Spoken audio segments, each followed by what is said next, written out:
우리 하나님의 말씀 보겠습니다. 에베소서 2장 1절부터 10절 말씀입니다. 에베소서 2장 1절부터 10절 말씀 우리 한 절씩 교독하도록 하겠습니다.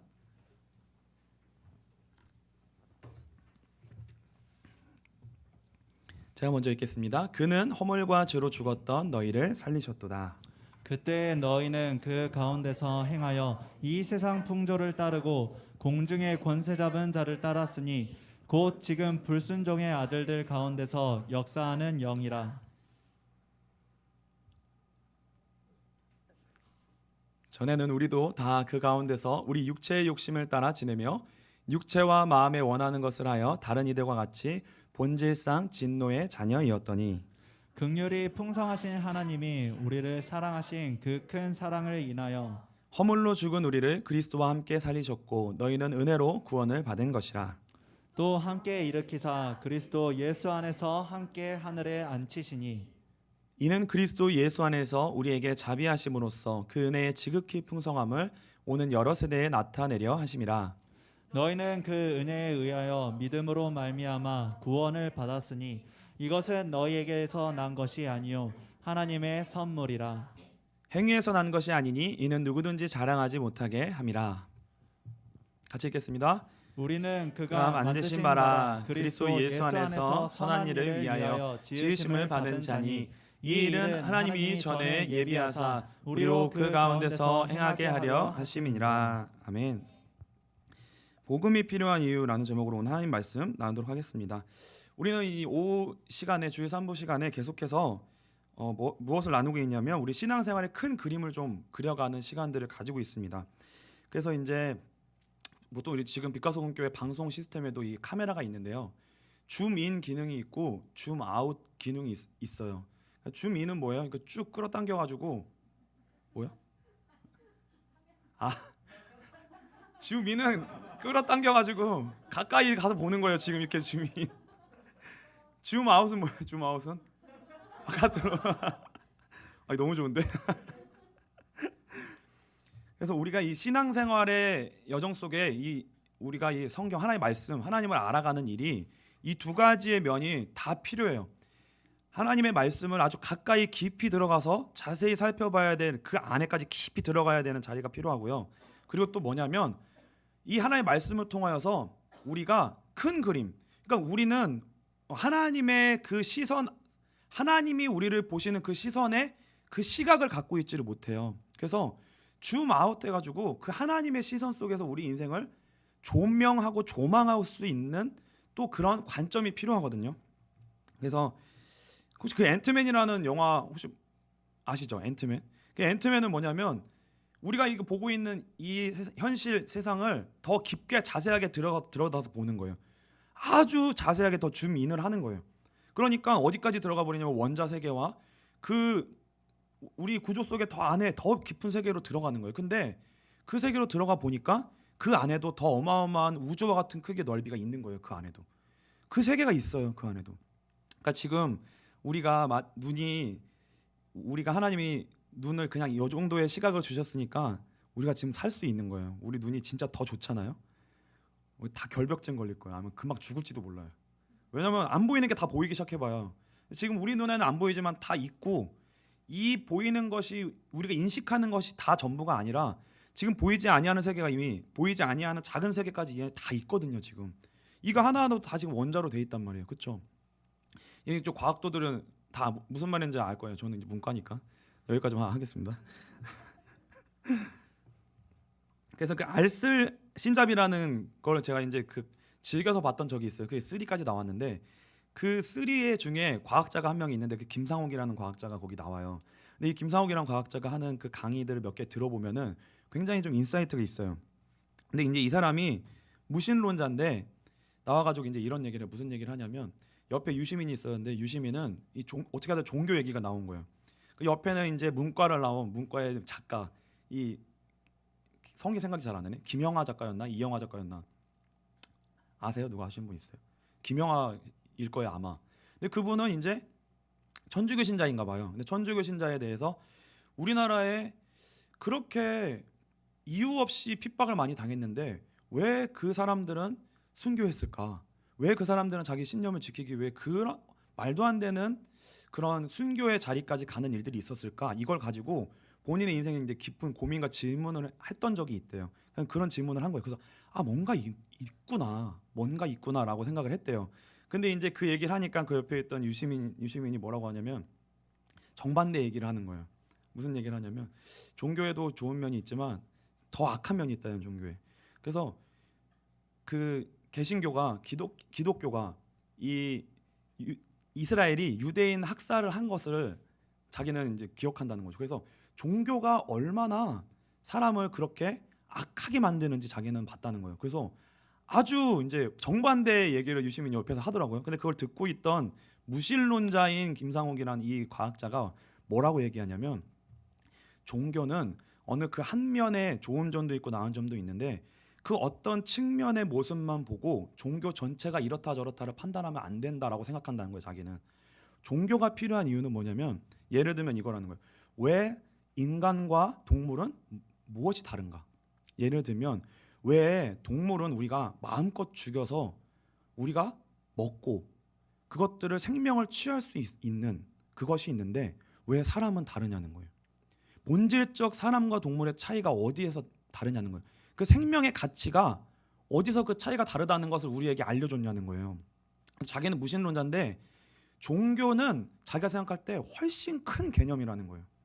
그래서 우리는 알게 모르게 우리가 자연스럽게 받아들이고 생각하고 있는 그 모든 것들이 있는데 그게 어디로부터 왔는지 모른다는 거예요. 대표적인 예가 인간과 짐승의 다른 점. 왜 그 생명의 가치가 다른가? 사람은 이 가치를 우리가 어떻게 알게 됐는지, 어떻게 그렇게 여기게 됐는지, 어디서 왔는지 알 수 없다는 거예요. 그 근원은 종교라고밖에는 할 수 없다는 거예요. 얘기할 수밖에 없다는 거예요. 그러니까 종교를 좋다 나쁘다 의미를 떠나서 종교는 훨씬 근원적인 걸 담고 있다라고 무신론자가 얘기하더라고요. 그러니까 훨씬 더 인사이트 있는 얘기를 하는 거예요.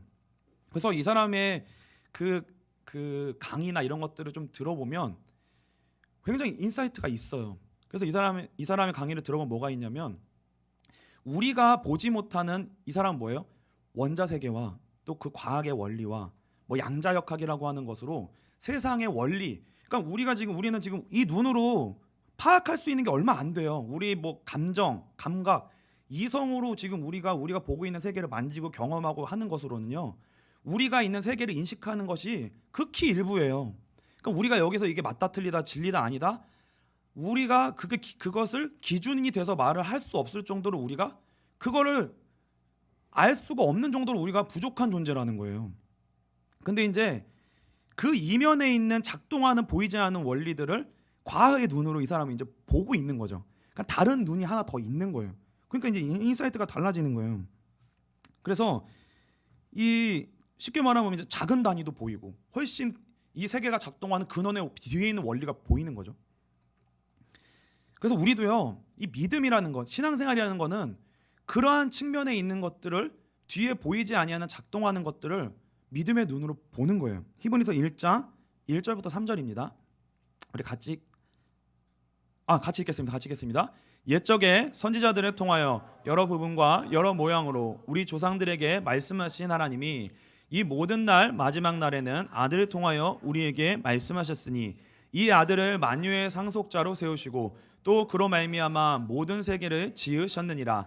이는 하나님의 영광의 광채시요 그 본체의 형상이시라. 그의 능력의 말씀으로 만물을 붙드시며 죄를 정결하게 하는 일을 하시고 높은 곳에 계신 지극히 크신 이의 우편에 앉으셨느니라. 여기서 보시면 하나님의 형상이신 예수 그리스도께서 만물을 지금 붙들고 계신다라고 지금 말씀하고 있는 거예요.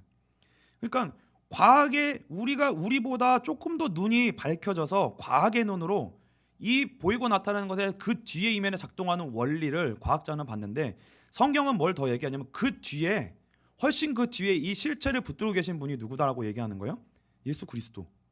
그분이 이 모든 만물을 지금 붙들고 계시고 작동하고 있기 때문에 지금 이 우주 만물이 우리가 지금 손쉬고 있고 이 모든 것들이 존재하고 그대로 지금 존재하고 있는 거예요. 그러니까 우리가 생각할 때 이 뭐 책상도 가만히 있으니까 원래 그렇게 가만히 있는 줄 알고 우리도 여전히 어제 잤다가 맨날 그동안 일어났으니까 내일도 일어날 줄 알고 다 같이 그대로 어제 일어났던 일이 그대로 일어날 줄 알고 살잖아요. 근데 그냥 그것들이 유지되고 존재하는 것이 아니라는 거죠. 지금도 우리가 숨을 쉬고 있는 것이 그냥 우연이 아니고 있었던 당연한 일이 아니라 지금도 예수 그리스도께서 우리를 이 모든 만물을 붙들고 계시는 거예요. 계시기 때문에, 통치하시기 때문에, 유지하고 보존하시기 때문에 이 모든 원리들이 지금 또 작동하고 있다는 거죠. 그래서 말씀은요, 우리가 볼 수 없는 것까지의 더 깊은, 더 작은 줌인, 네, 그 이면에 있는 그 모든 원리 끝에 하나님이 계신다라는 것을 정말 줌인해서 보여주는 거예요. 그리고 이제 우리가 오늘 또 봐야 될 거는 뭐냐면 줌아웃입니다. 줌아웃. 오늘 더 사실 더 다룰 얘기는 뭐냐면 줌아웃해서 우리가 볼 수 있어야 돼요.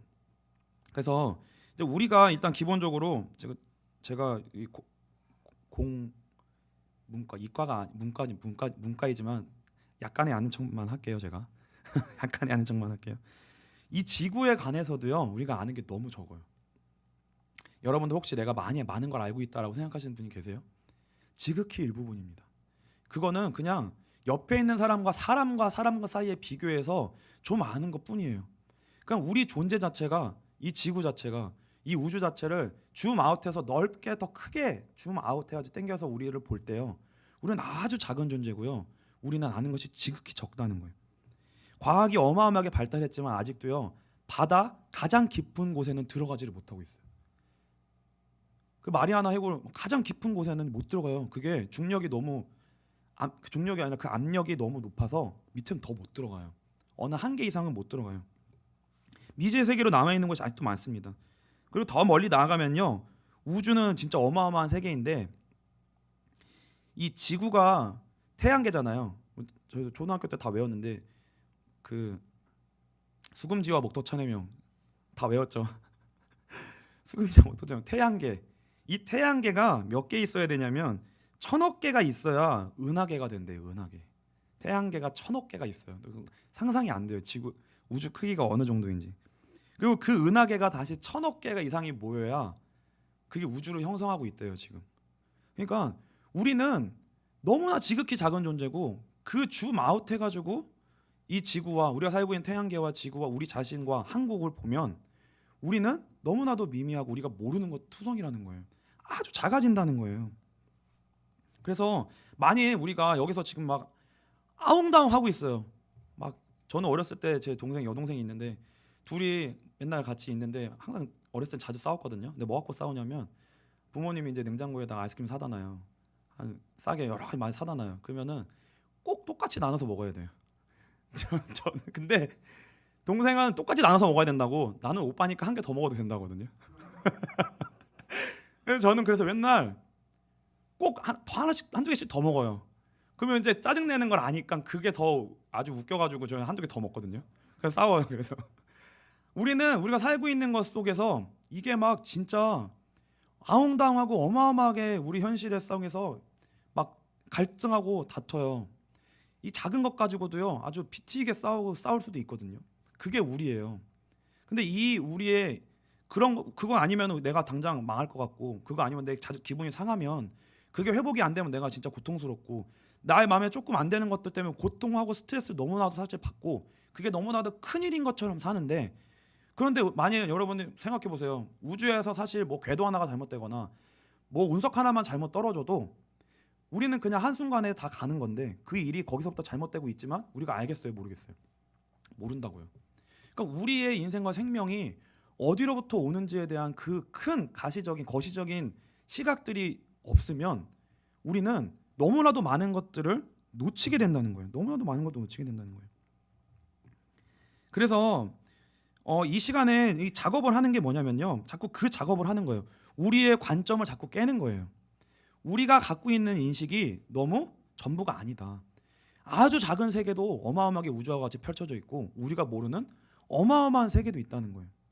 그 세계도 있다는 거예요. 그래서 우리의 관점이 아니라 뭐냐면 하나님의 관점에서 우리의 인생과 세상을 바라볼 수 있는 시각이 필요하다는 거예요. 그게 말씀이라는 거예요. 그게 말씀. 그러니까 말씀이 우리를 그 하나님의 가장 높은 위치에서 우리 인생을 조망할 수 있거든요. 그 시각이 있잖아요. 산 위에 올라가면 다 보이잖아요. 그렇죠? 그리고 우리가 인생의 여정만 좀 지금 뭐 20살, 30살, 40살 가까이만 와도요. 인생의 그 산을 걸어간 것과 같거든요. 여정을 걸어간 것과 똑같아요. 그만큼만 걸어가도요. 뒤를 돌아보면 그게 어느 정도 시각이 생겨요. 그러니까 나이가 있으면 어른들을 생각할 때 우리가 다 연륜이 있다고 얘기하고 지혜가 있다고 얘기하고 그걸 살아고 걸어가고 올라간 것만큼의 시각이 생긴다는 거거든요. 시각이.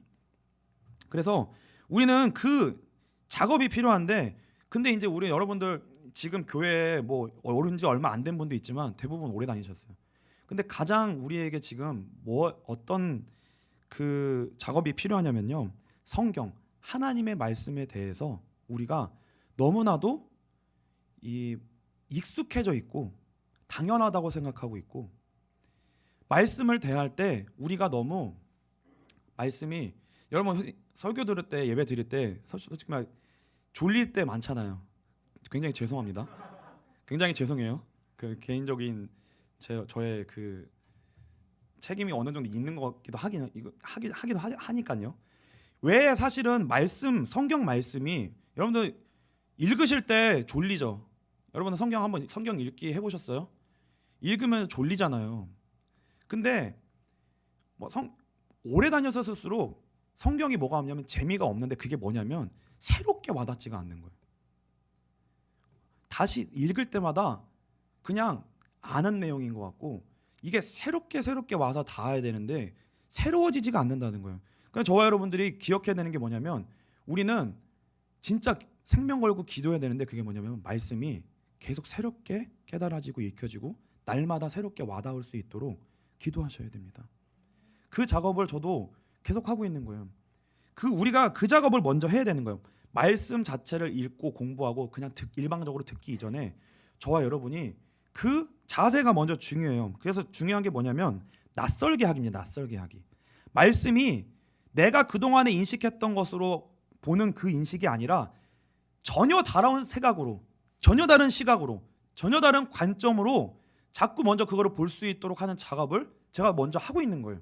그래서 그 낯설게 돼야 돼요. 낯설게 느껴져야 돼요. 예를 들면 뭐 복음 얼마나 익숙하고 많이 듣는 단어예요. 뭐 믿음, 예수 그리스도, 심지어는 예수 그리스도.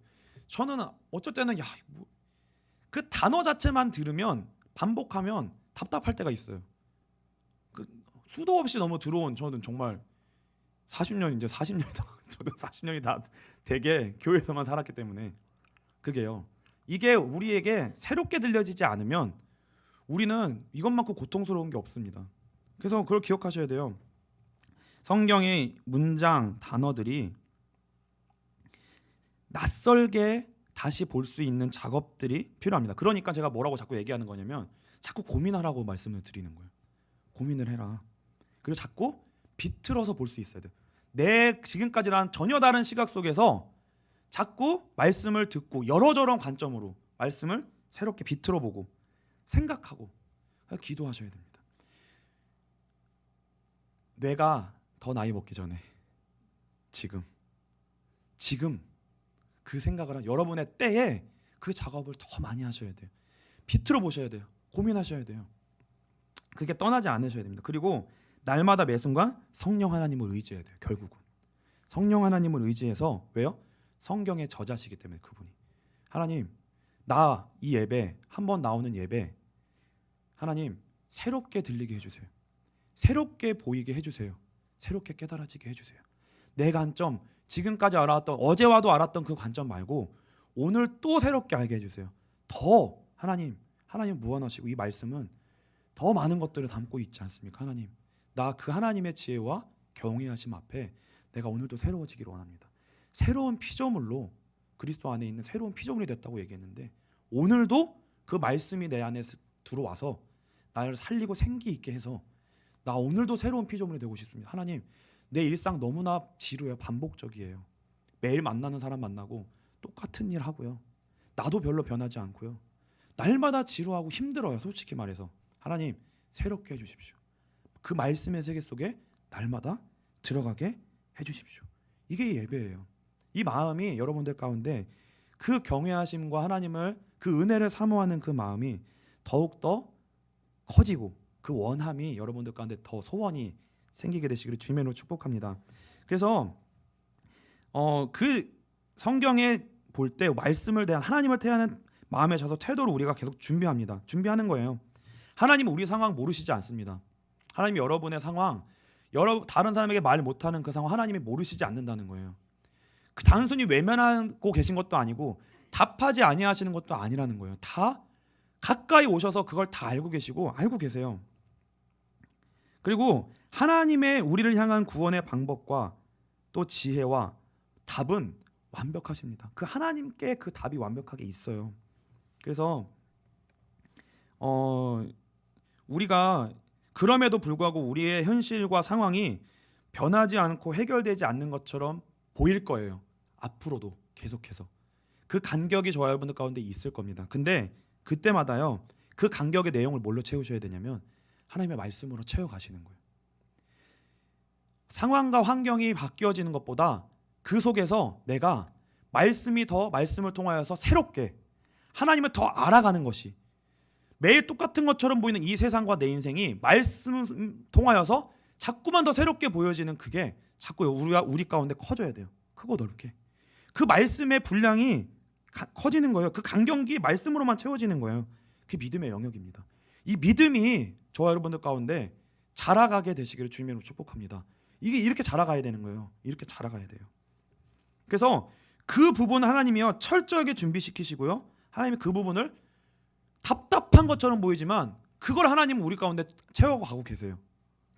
하나님은 절대 우리 상황 모르시는 거 아니에요. 그걸 준비시키고 계세요. 그래서 하나님을 알아가고 그 하나님의 일하심을 아는 믿음이 우리의 현실 가운데, 전에는 이게 답답했는데, 이해가 안 됐는데, 원망하고 불평할 수밖에 없었는데, 내가 오래 참지 못했는데, 이 상황에서 넘어졌는데, 살아내지 못했는데, 그걸 견뎌낼 수 있게 된다는 거예요. 왜요? 그 이면에 하나님의 일하심을 더 알아가기 때문에, 말씀을 알아가는 것이 더 커져가기 때문에 그게 생긴다는 거예요. 그걸 알아갈수록 뭐가 되냐면 우리가 기도할 수 있게 됩니다. 그러니까 이게 힘 있는 기도예요. 근데 그 전에 하는 기도는 다 뭐냐면 신음이에요. 솔직히 말해서 신음이고 물음표고 질문이고, 주여 어떻게 해야 됩니까? 하나님 진짜 일하시고 함께 계시는 거 맞습니까?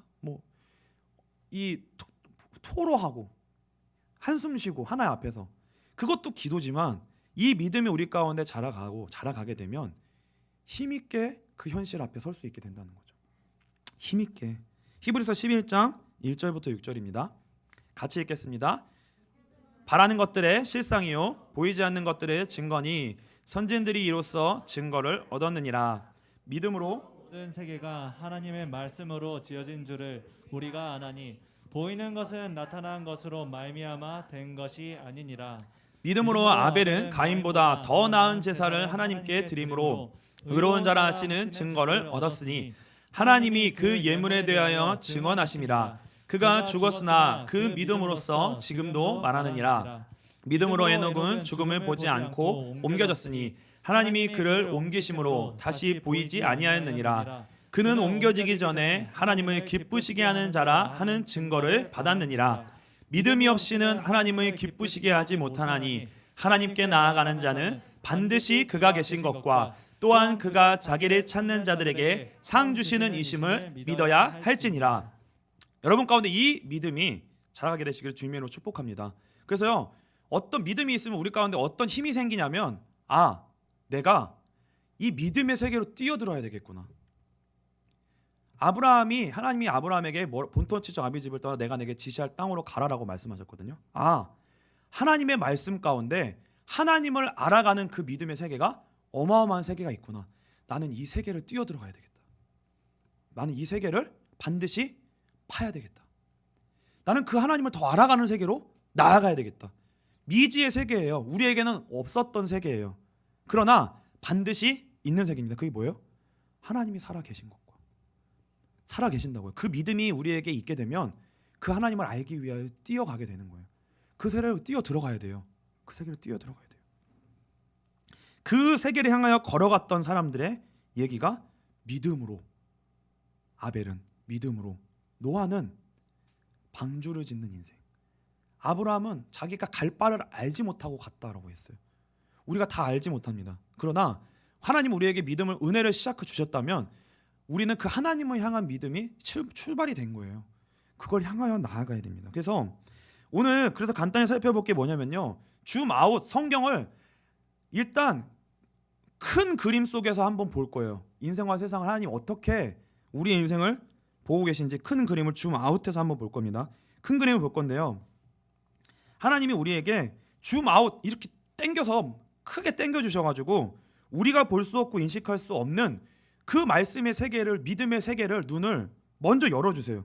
거기에 목적이 있습니다. 왜 그러냐면 우리가 그 세계를 볼 수 있는 눈이 닫혀 있기 때문에. 에베소서 2장 1절부터 3절이에요. 이게 오늘 본문입니다. 같이 읽겠습니다. 그는 허물과 죄로 죽었던 너희를 살리셨도다. 그때 너희는 그 가운데서 행하여 이 세상 풍조를 따르고 공중의 권세 잡은 자를 따랐으니 곧 지금 불순종의 아들들 가운데서 역사하는 영이라. 전에는 우리도 그 가운데서 우리 육체의 욕심을 따라 지내며 육체와 마음에 원하는 것을 하여 다른 이들과 같이 본질상 진노의 자녀이었더니.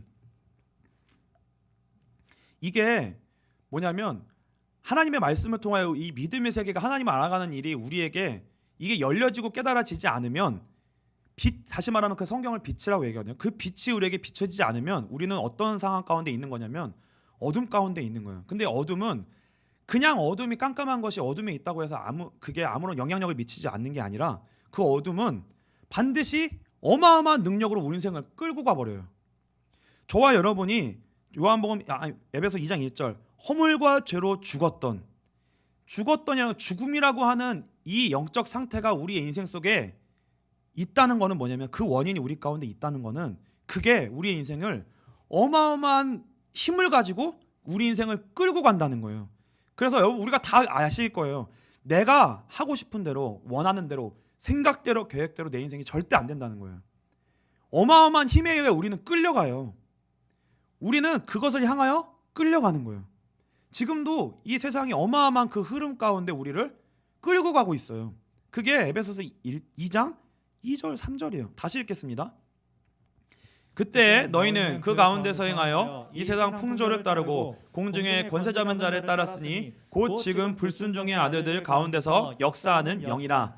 전에는 우리도 더 가운데서 육체의 욕심을 따라 지내며 육체와 마음에 원하는 것을 하여 다른 이들과 같이 본질상 진노의 자녀이었더니. 하나님의 은혜가 우리를 지배하고 통치하지 않으면, 성령 하나님이 우리의 인생을 지배하고 통치하지 않으면, 믿음이, 그 하나님의 일하심의 세계가 우리의 인생을 뚫고 들어와 그 믿음이 우리의 인생을 끌고 가지 아니하면 우리는 다른 것에 이끌려 우리의 인생이 살아갈 수밖에 없다는 거예요. 성경은 그걸 뭐라고 얘기하냐면 다른 영이에요. 다른 영. 그리고 그 인생은 하나님의 진노 아래 있는 인생이라고 성경은 분명히 말씀하고 있습니다. 그래서 이런 큰 흐름이 있어요. 성경은 그 큰 흐름을 얘기해주고 있는데, 이거를요 큰 그림으로, 또 스토리로, 마치 그림 언어처럼요 퍼즐 맞추듯이 이걸 설명해줘요. 쭉 성경을 전체를 통해서요. 근데 대표적인 게 뭐냐면요, 창세기와 요한계시록입니다. 여러분들 창세기도 이미 임 목사님 통해 배우셨고 요한계시록은 지금 배우고 있어요. 근데 이 두 개를 사실 여러분들 먼저 배우는 게 얼마나 중요한 거냐면, 이게 시작과 끝이기 때문에 그래요. 이게 시작과 끝. 그래서 성경이 우리에게 먼저 보여주는 큰 그림이 뭐냐면 시작과 끝입니다. 시작과 끝. 하나님의 말씀, 성경만이 인생과 세상의 시작을 얘기해주고요, 끝을 얘기해줘요. 그러니까 이게 큰 그림이에요. 이게 이 하나님의 이 큰 그림을 우리는 반드시 알아야 됩니다. 그래서 계시록 1장 8절 같이 읽겠습니다. 주 하나님이 이르시되 나는 알파와 오메가라. 이제도 있고 전에도 있었고 장차 올 자요 전능한 자라 하시더라. 21장 6절입니다. 같이 읽겠습니다. 또 내게 말씀하시되 이루었도다. 나는 알파와 오메가요 처음과 마지막이라. 내가 생명수 샘물을 목마른 자에게 값없이 주리니. 계시록 22장 13절입니다.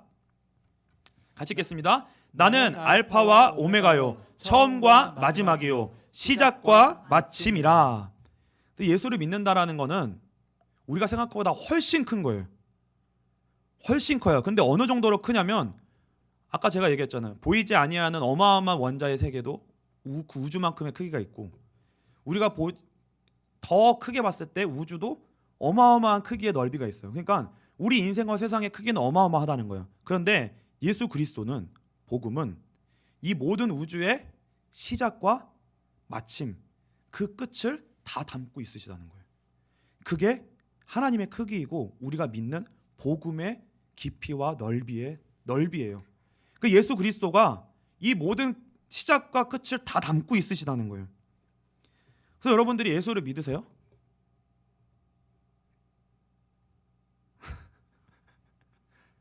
예수를 어떻게 믿으세요? 어느 정도로 생각하세요? 내 인생 정도가 아니라 이 모든 것들이 예수 그리스도 안에 담겨 있다라고 믿으세요? 그렇게 믿으셔야 된다는 거, 이제부터.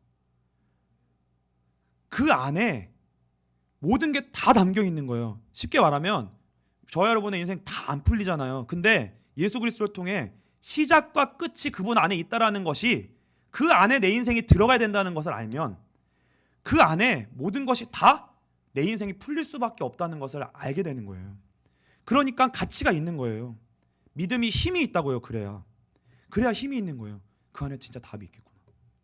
그 안에 모든 걸 담고 있기 때문에. 그래서 시작이 뭐냐면요, 창세기입니다. 1장 1절 같이 읽겠습니다.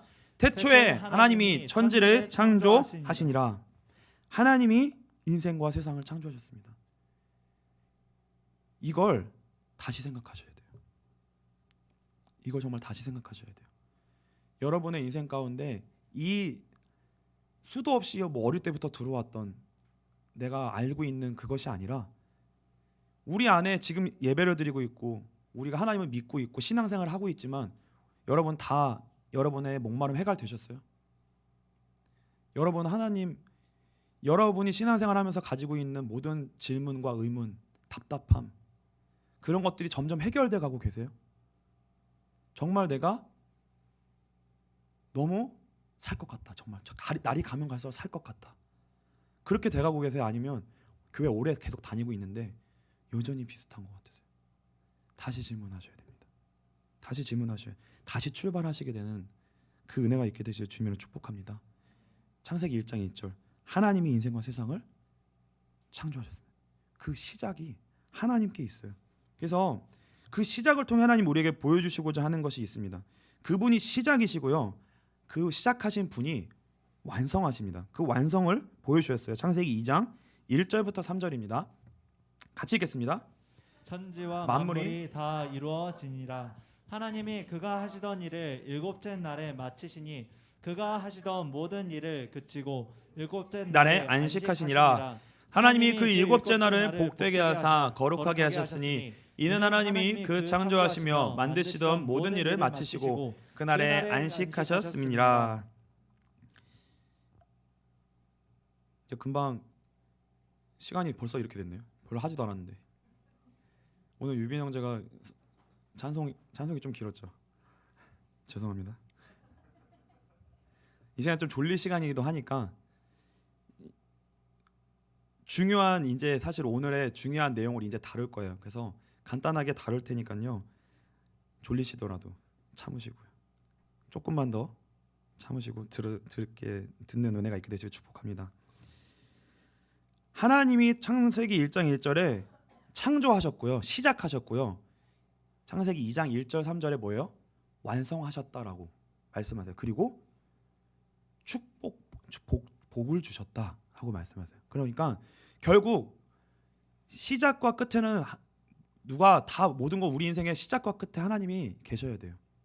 우리 인생의 시작이 하나님부터 출발되어져야 되고요. 그리고 우리 인생은 하나님이 완성하시고 복 주셔야만 우리 인생은 온전한 하나님의 인도하심 가운데 들어가게 됩니다. 그러니까 이게 너무나 중요한 거예요. 시작과 끝. 그래서 창세기를 통해 하나님 우리에게 보여주시는 그림이 있는데, 그게 뭐냐면 창세기 1장 1절은 하나님의 1장의 핵심은 뭐냐면, 하나님이 창조하신 세상은 하나님이 보시기에 좋았다라는 거예요. 하나님이 창조한 세상은 하나님 보시기에 좋았다라는 거예요. 그래서 1장의 특징은 뭐냐면 그냥 줌 아웃 형태로 천지 창조의 내용을 크게 하나님이 알려주시는 거예요. 창세기 1장 창조가 어떠했는지. 그리고 창세기 2장은 이건 다음 주부터 좀 자세하게 살펴볼 거예요. 창세기 2장은 뭐냐면 줌인하십니다. 줌해서 어디에다가 집중하시냐면 인간 창조에다가 집중하세요. 1장은 어떻게 해요? 줌 아웃. 2장은 줌인. 사람에게만 집중하세요. 그래서 결국 봤을 때 하나님의 관심이 창조에 있었는데 창조의 그 모든 것 속에 중심은 결국은 목적은 어디에 있었냐면 사람을 창조하시는 것에 있었고요.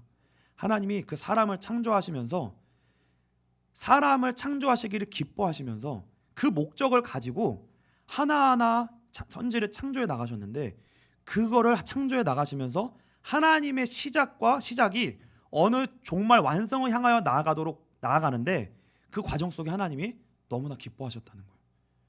그것이 그대로 되어지는 것들을 볼 때 너무나 즐거워하셨다는 거예요. 그래서 저와 여러분 우리가 스스로 생각할 때 우리에 대한 자존감이나 정체성이나 가치가 우리 스스로 생각하면 자꾸 그 좀 희한한 MBTI를 가지신 분들은 굉장히 그 자존감이 높더라고요. 이유도 없이. 근데요, 성경대로 보면 하나님의 모든 관심이 저와 여러분에게 있어요. 지금도 마찬가지입니다. 지금도 마찬가지예요. 저와 여러분들을 목적으로 하여 시작하셨고 하나님 완성해가는 과정 속에 있어요. 그 가운데 사실은 이 모든 것들이 진행되고 있어요. 그걸 믿으시라는 거예요. 그 안에 하나님이 있기 때문에 그 하나님 때문에 우리는 기뻐할 수 있는 거예요. 그래서 우리는 우리 존재가 그만큼 중요한 존재이기 때문에. 그래서 하나님이 보시기에 좋았다는 것은 뭐냐면 하나님이 처음에 창조하신 인생과 세상은 하나님의 목적과 의도대로 그 시작하신 그분이 완성을 향하여 가는 목적대로 가고 있었어요. 진행되는 걸 볼 때 뭐예요? 하나님의 보시기에 좋았더라. 그래서 이게 뭐냐면 하나님의 주권과 통치가 실현되는 거예요. 하나님이 원하시는 그것이 하나하나 이루어지고 있는 거예요. 성경은 그거를 뭐라고 얘기하냐면 하나님 나라라고 얘기합니다. 하나님 나라예요. 왜요? 하나님의 주권과 통치가 실현되고 있으니까. 그리고 그 하나님의 나라의 특징은 뭐냐면요, 복이 임하는 겁니다. 하나님은요 복을 주세요. 창세기 1장 22절 28절 2장 3절 그렇게 한번 보겠습니다. 1장 22절 같이 읽겠습니다. 하나님이 그들에게 복을 주시며 이르시되 생육하고 번성하여 여러 바닷물에 충만하라. 새들도 땅에 번성하라 하시니라. 하나님이 그들에게 복을 주시며 하나님이 그들에게 이르시되 생육하고 번성하여 땅에 충만하라. 땅을 정복하라. 바다의 물고기와 하늘의 새와 땅에 움직이는 모든 생물을 다스리라 하시니라. 하나님이 그 일곱째 날을 복되게 하사 거룩하게 하셨으니 이는 하나님이 그 창조하시며 만드시던 모든 일을 마치시고 그 날에 안식하셨습니다. 성경은 하나님이 처음에 창조하신 세상은 하나님의 나라로 창조했고 그 하나님의 나라의 특징은 하나님이 주시는 복이 임한다라고 얘기하고 있어요. 근데 그 복에 하나님으로부터 통치로부터 임하는 그 참된 축복을 성경은 뭐라고 얘기하냐면 생명이라고 얘기합니다. 그래서 저와 여러분이 알고 있는 영원한 생명, 하나님의 나라의 특징은 진짜 하나님의 복이 임하는데 그거 영원한 생명이라고 얘기해요. 그래서 그거를 시작하셨어요. 근데 그 완성이 어디서 되냐면요, 요한계시록 22장 17절입니다. 같이 읽겠습니다. 성령과 신부가 말씀하시기를 오라 하시는도다. 듣는 자도 오라 할 것이요 목마른 자도 올 것이요 또 원하는 자는 값없이 생명수를 받으라 하시더라. 시작은 창세기인데 그 하나님의 목적은 뭐냐면 하나님의 나라를 하나님이 창조하셔서 복 주시는 거예요. 근데 그 복이 뭐냐면 영원한 생명입니다. 그게 완성이에요. 하나님이 원래 목적하셨던 창조 이 땅에. 그게 계시록 22장에 나오는 거예요. 근데 중요한 거는 뭐냐면 그대로 된 것이 아니라 중간에 문제가 생긴 거예요. 중간에 문제가 생겼습니다. 그래서 그게 창세기 3장이에요. 그래서 우리가 이제 계속해서 뭘 다룰 거냐면 창세기 1장과 2장과 3장을 좀 더 자세하게 앞으로 다룰 거예요. 그래서 우리는 이 큰 시각을 가지셔야 됩니다. 뭐예요? 시작. 창세기 1장과 2장. 하나님이 인생과 세상을 어떻게 창조하셨는가? 그리고 그 하나님의 완성된 목적은 뭐였는가? 그게 계시록 22장에 영원한 생명을 주시는 거였어요. 근데 중간에 무슨 일이 생긴 거예요? 중간에 문제가 생긴 거예요. 그러니까 저와 여러분은 이걸 분명하게, 이 세 가지를 분명하게 큰 그림으로 인식하셔야 돼요. 창조, 타락, 그 다음에 뭐예요? 구속입니다. 완성. 이 세 가지를 저와 여러분이 큰 그림의 큰 틀로 성경과 인생을 바라보는, 우리의 인생을 바라보는, 세상을 바라보는, 성경을 읽는 가장 큰 틀로 가지고 있어야 돼요. 그래서 이거를 제가 계속해서 더 아주 크게 강조할 거예요. 그래서 성경은 이제 마칠 겁니다. 좀만 참으세요. 별로 안 지났어요. 제가 그렇게 많이 안 썼어요. 시간 그렇게 많이 안 썼어요. 그래서 그 중간에 무슨 문제가 생겼는가? 왜 하나님이 창조하신 그 하나님의 나라가 왜 약속하셨던 완성으로 가지 못하고 지금 우리처럼, 왜 인생과 세상처럼 우리가 어려움을 겪고 고통하고 있는 것처럼 어그러졌는가? 그 원인을 죄라고 얘기하면서 그 죄가 무엇인지를 설명해 주세요. 그게 창세기인데, 중요한 게 뭐냐면 그냥 성경이 말하는 식대로 볼 거예요. 우리는 지금까지 우리가 했던 대로 보지 않고 성경이 그것들을 어떻게 설명하는가. 그래서 성경은 분명히 이제 앞으로 볼 겁니다. 1장 2장의 세상과 3장 이후의 세상이 완전히 달라져요. 완전히 달라져요. 근데 한번 보세요. 창세기 3장에 선악과를 따먹은 다음에 금방 달라졌을까요? 금방 달라졌을까요? 인생과 세상이 금방 달라졌을까요?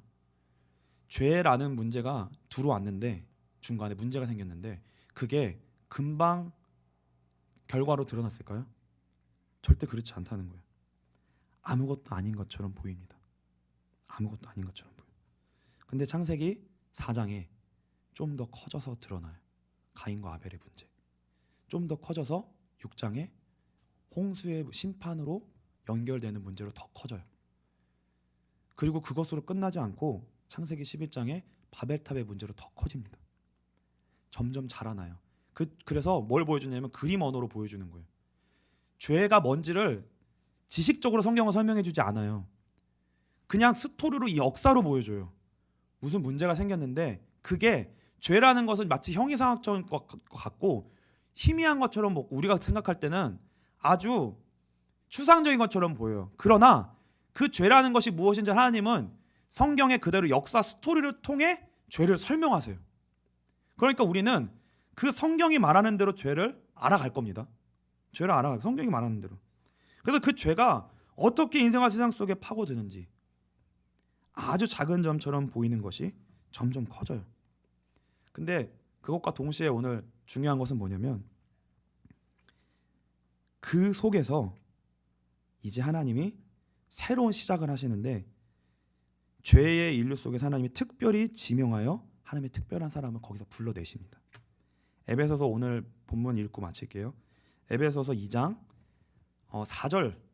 4절부터 읽겠습니다. 우리 같이 읽겠습니다. 긍휼이 풍성하신 하나님이 우리를 사랑하신 그 큰 사랑을 인하여 허물로 죽은 우리를 그리스도와 함께 살리셨고 너희는 은혜로 구원을 받은 것이라. 또 함께 일으키사 그리스도 예수 안에서 함께 하늘에 앉히시니 이는 그리스도 예수 안에서 우리에게 자비하심으로써 그 은혜의 지극히 풍성함을 오는 여러 세대에 나타내려 하심이라. 저와 여러분을 하나님이 거기서 특별하게 지명하여 뽑아내서 특별하게 새롭게 불러내신 거예요. 세상이 그 흐름으로 다 가고 있는데 거기서 뭐예요? 무엇을 위하여? 하나님이 이 창조와 타락과 구속이라는 이 전체 하나님의 그림 속에서 이걸 새롭게 완성하시기 위해서 하나님의 사람을 불러내시는 거예요. 그러니까 저와 여러분이 그 큰 역사, 하나님의 일하심 속에 부르심을 받은 거예요. 근데 이게 제가 하는 말이라서가 아니라 그게 진짜 여러분의 것으로 와닿아야 그게 진짜 믿음의 역사가 저와 여러분들 가운데 살아있는 말씀으로 들리기 시작한다는 거예요. 들리기 시작한다는 거예요. 그래서 죄가 아주 희미해요. 작아요. 그 시작이 작았어요. 그러나 온 인류가 다 그 문제로 인해 무너지고 망가지고 있습니다. 지금도 어마어마한 실체예요. 그런데 저와 여러분에게 하나님이 아주 작은 것처럼 보이는 은혜의 씨앗, 믿음의 씨앗, 복음의 씨앗을 시작하셨어요. 심으셨어요. 저 여러분 생각할 때 어떠세요? 유병재가 스스로 생각할 때 대단한 것 같으세요? 내가 막 그럼 관종이지. 그렇지? 진짜 우리가 우리 자신 살펴보면 우리 아무것도 아니라고 자꾸 느끼거든요. 힘이 자꾸 빠져요. 힘이 자꾸 빠져요. 그런데 아주 작은 것처럼 보이는 믿음, 분명히 믿음 주셨는데 왜 힘이 없지? 왜 이 세상에서 아무 힘이 없지? 이런 것처럼 보이는데 그렇지 않다는 거예요. 아주 작은 것처럼 보이지만 죄의 역사가 그렇게 커지는 것처럼 하나님의 역사가 얼마나 커지는지를 또 보여주는 게 창세기입니다. 그래서 창세기 3장 15절 여자의 후손이 와서 뱀의 머리를 상하게 할 것이다. 그러니까 예수를 믿는다는 건 그 시작 하나님의 일하심 속에 내가 들어왔다는 거예요. 그러니까 내가 믿는 게 아니라 그 하나님의 일하심을 믿는 겁니다. 성경 전체를 보면서 그 일하신 하나님이 내 인생을 부르셨으니까 반드시 그 성경의 역사처럼 내 인생 이끌어 가시겠구나. 이제 그걸 볼 거예요. 그래서 우리의 믿음이 씨앗처럼 되어 있지만 이게 점점 줄기처럼 커지고요, 자라가고 가지가 생기고 꽃이 피고 열매를 맺게 될 거예요. 말씀을 통해서요. 자라가고 구체화될 겁니다. 그래서 여러분의 인생 속에 그 은혜가 있게 되시기를 주님의 이름으로 축복합니다. 그래서 이제 본격적으로 다음 주부터 이걸 차근차근 살펴볼 거예요. 그래서 기도하시고요. 한두 분이라도 정말 기도하시고 하나님 말씀의 눈을 열어주십시오. 그 하나님의 역사 안에 내가 부르심을 받았다는 것을 알 수 있도록 은혜를 주십시오. 그래서 그 시작이 될